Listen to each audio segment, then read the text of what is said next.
Welcome to Map Your Mind. Travel through the world with your brain. Turkmenistan. A land of golden deserts, emerald oases, and stories as ancient as the shifting sands themselves.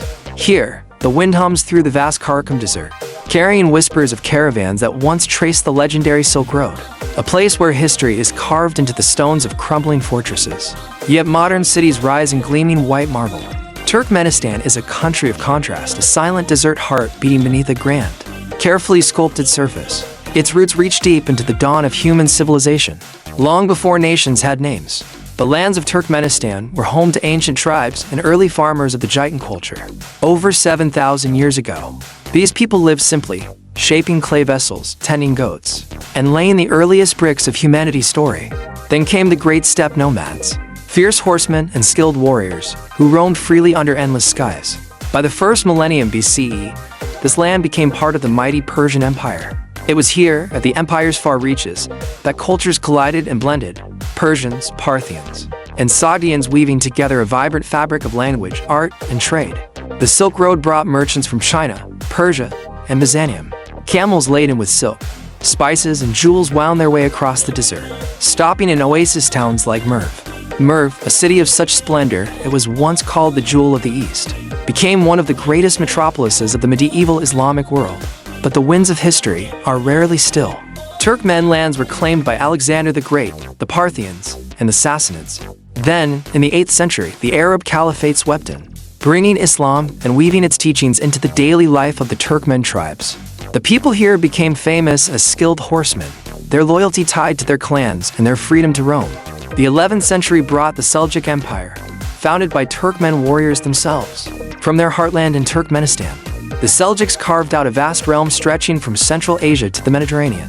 They left behind grand mosques, caravanserai, and a reputation for uniting Turkic and Islamic traditions in a golden age of culture and architecture. Yet the golden days faded when the Mongols thundered across the steppe in the 13th century. Cities like Merv were reduced to ruins and countless lives were lost. Still, the Turkmen people endured, retreating into the desert, guarding their independence fiercely. For centuries afterward, the Turkmen lived in loosely organized tribal confederations. They resisted foreign powers, Persian Shahs, Uzbekans, and even the expanding Russian Empire. But by the late 19th century, the Russians advanced deep into Central Asia. The Battle of Geik-Tepe in 1881 marked the fall of Turkmen resistance, and the land was absorbed into the Russian Empire, later becoming part of the Soviet Union. Soviet rule transformed Turkmenistan. Nomadic life was suppressed, tribal identities were diminished, and vast irrigation projects attempted to turn the desert green.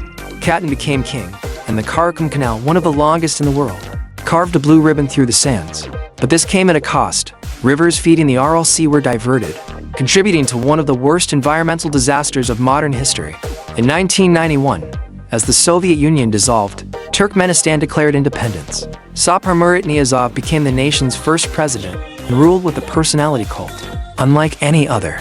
Statues of himself rose in cities, streets, and even months were renamed, and his book, the ****, was required reading for all citizens.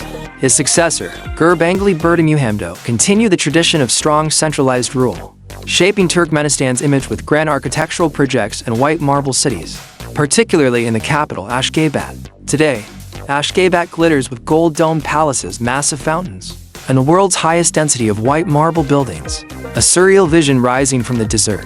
Yet outside the capital, life is quieter. Villages still dot the oases, and shepherds guide flocks under the same stars their ancestors watched millennia ago.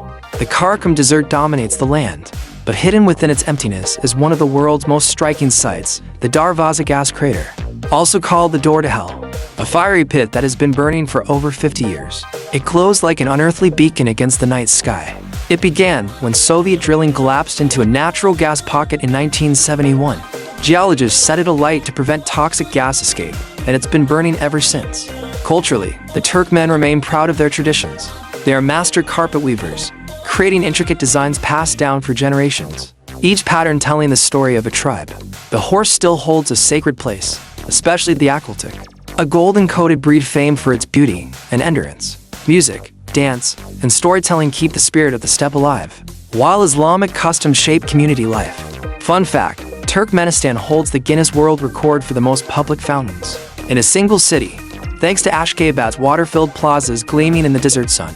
Turkmenistan is a land of paradox, at once ancient and modern, open desert and closed borders. Fiercely traditional yet monumental in its architectural ambition. It is a country where the past lingers like a mirage, and the future gleams in polished stone. Where will your mind travel next?